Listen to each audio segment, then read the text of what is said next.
Halo, salam jumpa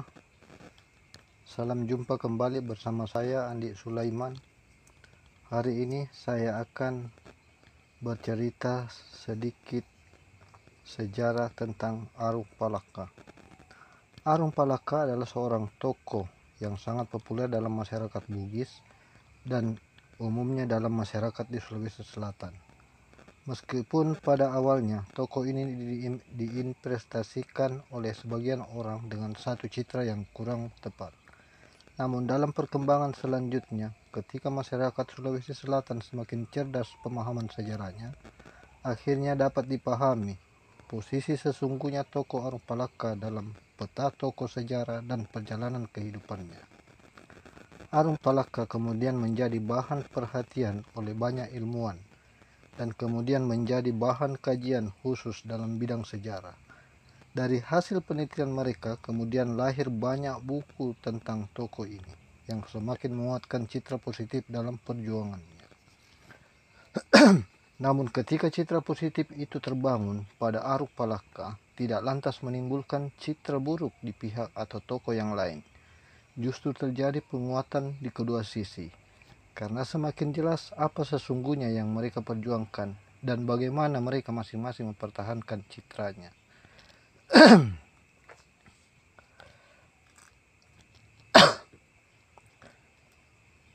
Dalam cerita Arung Palaka, tidak hanya memiliki satu nama, kadang dipakai secara berbeda-beda. Kadang menggunakan nama Arung Palaka, Datuk Mario, Latenri Tata, Peta Malampe Gemena, Daeng Serang, dan sesekali menggunakan sekaligus secara bersamaan.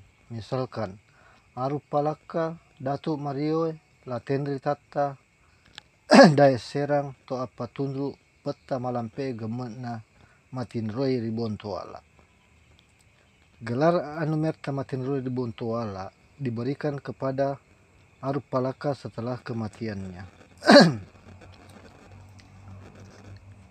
Kadang Arung Palaka menggunakan sebagian 2 atau 3 nama sekaligus tanpa menyebut nama lainnya. Beberapa tokoh yang memiliki gelar Anumerta digunakan oleh tokoh-tokoh tersebut. Misalkan kakek Arung Palaka, Latenri Rua, ketika pada awalnya menyandang gelar Anumertanya, tetapi setelah ia diceritakan sudah meninggal, maka ia pun bernama Latenri Rua Matinroi Ribantaeng. Nama Matinroi Ribantaeng inilah yang nama gelar Anumertanya. Sejarah Arung Palaka tentu sangat baik sebagai pembelajaran sejarah bagi kalangan generasi muda untuk meningkatkan apresiasi mereka terhadap sejarah bangsa Indonesia. Siapapun berhak untuk menjadi pahlawan, karena ia telah membela kebenaran dan menghancurkan kebatilan, membela yang tertindas, memberi kemerdekaan dari siapa saja yang telah mengungkungnya, memenjarakannya, dan menjajahnya. Mungkin saja seorang pahlawan terlahir untuk dirinya sendiri, atau mungkin untuk keluarganya.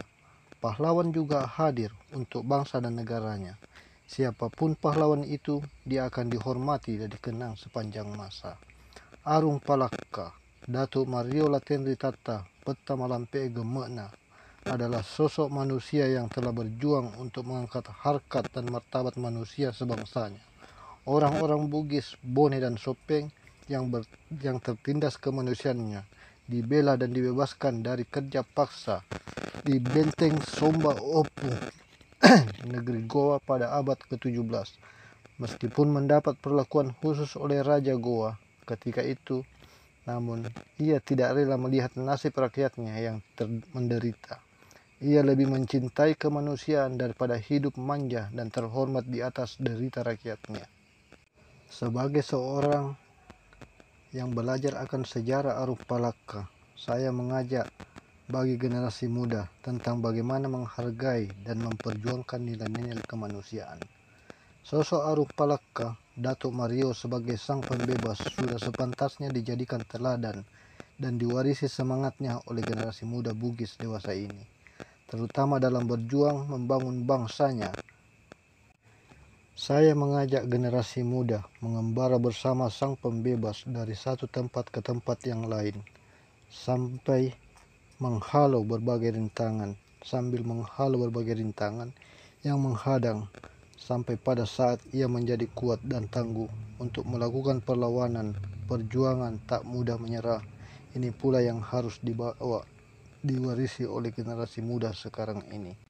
Generasi muda Bugis dimanapun ia berada, bukankah bangsa yang besar adalah bangsa yang menghargai pahlawannya? Minum seteguk rasa lain, semakin lesat tak terperi. Dijadikan istri bintang kejora, cantik jelita sang bidadari. Selamat mendengarkan episode selanjutnya.